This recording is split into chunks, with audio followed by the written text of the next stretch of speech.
अस्सलाम वालेकुम जी। तो स्टूडेंट्स, आज हम लोग डिस्कशन करने जा रहे हैं एक्टिव मेम्ब्रेन पोटेंशियल के हवाले से। लास्ट वीडियो लेक्चर में हम लोगों ने रेस्टिंग मेम्ब्रेन पोटेंशियल के हवाले से डिस्कशन की।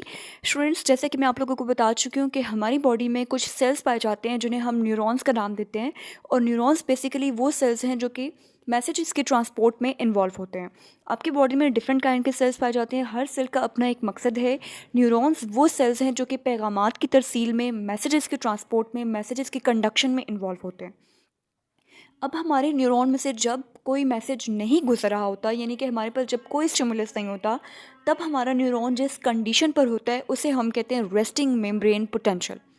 रेस्टिंग मेम्ब्रेन पोटेंशियल के दौरान सूरत हाल कुछ ऐसी होती है कि न्यूरॉन का बैरूनी हिस्सा, न्यूरॉन का आउटसाइड इन्वायरमेंट पॉजिटिवली चार्ज होता है और इनसाइड इन्वायरमेंट नेगेटिवली चार्ज होता है। और इनसाइड इन्वायरमेंट की पोटेंशियल होती है -70 मिलीवोल्ट। अब आज हम लोग डिस्कशन करेंगे कि जब हमारे न्यूरॉन में से मैसेज कंडक्ट होना स्टार्ट हो जाता है, यानी कि जब हमारा न्यूरॉन किसी भी मैसेज को कंडक्ट कर रहा होता है, किसी नर्व इम्पल्स को जनरेट करना चाह रहा होता है, किसी मैसेज को ट्रांसपोर्ट करना चाह रहा होता है, तो उसमें कौन से चेंजेस आते हैं।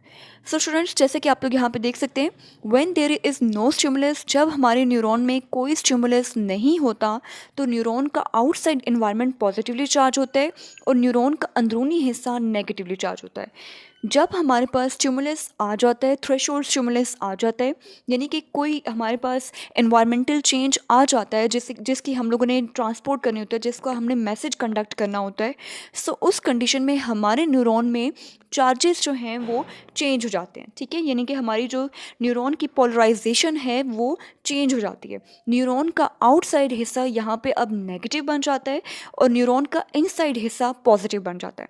चार्जेस का रिवर्सल हो जाता है, चार्जेस चेंज हो जाते हैं। यहाँ पे इस पॉइंट को स्टूडेंट प्लीज़ फोकस कीजिएगा कि जब हमारे न्यूरॉन में से कोई मैसेज नहीं गुजरा होता, जब कोई स्टिमुलस नहीं होता, इट्स मीन कि न्यूरॉन आपका रेस्ट पर है, रेस्टिंग मेम्ब्रेन पोटेंशियल पर है, उस दौरान आपके न्यूरॉन का आउटसाइड इन्वायरमेंट पॉजिटिवली चार्ज होता है और न्यूरॉन का इनसाइड इन्वायरमेंट नेगेटिवली चार्ज होता है। और जब आपका न्यूरॉन मैसेज की ट्रांसपोर्ट स्टार्ट कर देता है, नर्व इम्पल्स जनरेट कर देता है, तब आपके चार्जेस रिवर्स हो जाते हैं। न्यूरॉन का आउटसाइड हिस्सा नेगेटिवली चार्ज हो जाता है और न्यूरॉन का इनसाइड हिस्सा पॉजिटिवली चार्ज हो जाता है। सो इस तरह से चार्जेस के रिवर्सल के थ्रू आपकी नर्व इम्पल्स जनरेट होती है और आपकी बॉडी में मैसेजेस की ट्रांसपोर्ट होती है in the form of reversal of charges. So students, यहाँ पे हम लोग इस डायग्राम को दोबारा से डिस्कस करेंगे। आप लोग ये देख सकते हैं कि ये प्लाज्मा मेम्ब्रेन ड्रॉ की गई है, न्यूरॉन की प्लाज्मा मेम्ब्रेन है, because neuron is a cell and every cell has a plasma membrane. So ये न्यूरॉन की सेल मेम्ब्रेन है जिसमें आपको 4 काइंड के चैनल्स नज़र आ रहे हैं। Number 1, sodium potassium ATPase pump. इस पंप का काम है कि ये एक्टिव ट्रांसपोर्ट करवाता है सोडियम की और पोटाशियम की। इस पंप में से सोडियम और पोटाशियम दोनों मूव कर सकते हैं और यहाँ पे ये पंप बेसिकली एक्टिव ट्रांसपोर्ट करवाता है, यानी कि अगेंस्ट द कंसंट्रेशन ग्रेडियंट चीज़ों को मूव करवाता है। जहाँ पे जिस चीज़ की कंसंट्रेशन कम है उसको उस डायरेक्शन से हाई कंसंट्रेशन की तरफ मूव करवाता है। नंबर 2 पे हमारे पास है लीकी पोटाशियम गेट्स। ये पोटाशियम गेट आपके डिफ्यूजन बेस्ड हैं, यानी कि ये डिफ्यूजन करवाते हैं। नंबर 3 पे आपके पास वोल्टेज गेटेड सोडियम चैनल्स हैं और नंबर 4 पे वोल्टेज गेटेड पोटाशियम चैनल है। अब स्टूडेंट्स, जैसे कि आप लोग जानते हैं कि रेस्टिंग मेम्ब्रेन पोटेंशियल के दौरान आपके फर्स्ट 2 चैनल्स इन्वॉल्व थे।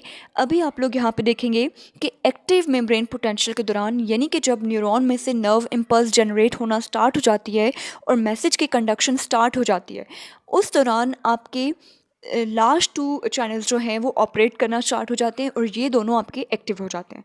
सो सबसे पहले जैसे ही आपके पास एक स्टिमुलस आता है, उस स्टिमुलस के आने के बाद सबसे पहले जो काम होता है वो ओपनिंग होती है वोल्टेज गेटेड सोडियम चैनल की। स्टूडेंट्स, प्लीज़ इस बात पर दोबारा मैं फोकस करना चाह रही हूँ, इस पॉइंट को रीइंफोर्स करना चाह रही हूँ कि फर्स्ट 2 चैनल्स आपके रेस्टिंग मेम्ब्रेन पोटेंशियल में कंट्रीब्यूट करते हैं एंड लास्ट 2 चैनल्स आपके एक्टिव मेम्ब्रेन पोटेंशियल में, एक्शन पोटेंशियल में या AMP में कंट्रीब्यूट करते हैं। सो अब हम लोग बात कर रहे हैं एक्टिव मेम्ब्रेन पोटेंशियल की, यानी कि जब आपके न्यूरॉन में से मैसेज कंडक्ट होना स्टार्ट हो जाता है। इस दौरान सबसे पहले काम क्या होता है कि आपके voltage gated sodium channels open हो जाते हैं। लास्ट डायग्राम में हमने इनको क्लोज किया था, अब आप लोग देख सकते हैं कि हमने इनको ओपन कर दिया, यानी कि वोल्टेज गेटेड सोडियम चैनल आपका ओपन हो चुका है। अब यहाँ पे देखिएगा, जैसे ही आपके voltage gated sodium channels open होंगे, सो ये डिफ्यूजन बेस्ड चैनल है। आपका सोडियम जिसकी कंसनट्रेशन बाहर ज़्यादा है वो सोडियम मूव करके आपके पास इंटरनल इन्वायरमेंट में आ जाएगा।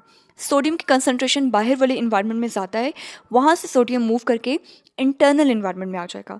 अब जब पॉजिटिव चार्जेस अंदर की तरफ आना शुरू हो जाएंगे तो अंदर वाला जो इन्वायरमेंट पहले रेस्ट के दौरान नेगेटिव था वो आहिस्ता आहिस्ता क्या हो जाएगा, फर्स्टली वो न्यूट्रल होगा एंड देन वो पॉजिटिवली चार्ज होना स्टार्ट हो जाएगा।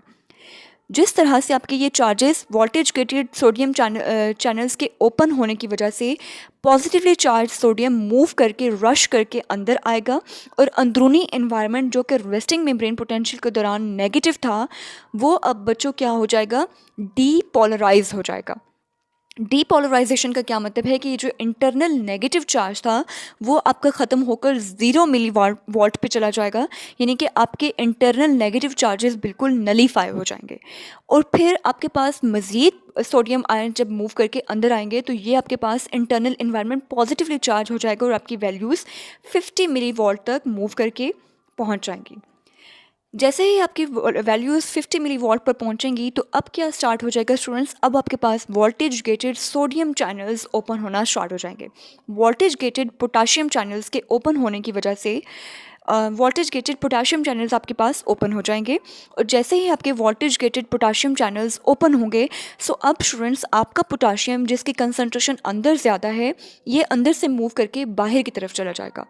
पोटाशियम आयंस जब डिफ्यूज़ करके यानी कि एक पॉजिटिवली चार्ज स्पीशीज जब डिफ्यूज़ करके अंदर से बाहर की तरफ चली जाएगी सो इंटरनल इन्वायरमेंट दोबारा से क्या होना स्टार्ट हो जाएगा, नेगेटिव।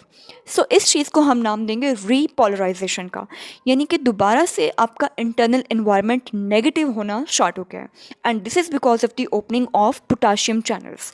सो पोटाशियम चैनल्स के ओपन होने की वजह से हमारी जो मेम्ब्रेन पोटेंशियल 50 मिली वॉल्ट पर थी वो दोबारा से नेगेटिव होकर -70 मिली वॉल्ट पर यानी कि रेस्टिंग मेम्ब्रेन पोटेंशियल पर पहुंच जाएगी। अब स्टूडेंट्स होगा क्या कि पोटाशियम चैनल्स फ़ौरन से क्लोज़ नहीं हो पाएंगे और इनकी डिलेड क्लोजिंग की वजह से जब ये क्लोज़ होने में काफ़ी देर लगा देंगे सो उसकी वजह से पोटाशियम अंदर से डिफ्यूज़ होकर बहुत ज़्यादा बाहर चला जाएगा, जिसकी वजह से जब एक पॉजिटिवली चार्ज स्पीशीज लीव करके बाहर जा रही है सो इंटरनल इन्वायरमेंट -70 के बजाय मज़ीद नेगेटिव होकर -90 मिली वॉल्ट पर पहुँच जाएगा, यानी कि हाइपर पोलराइज हो जाएगा। हाइपर मीन बहुत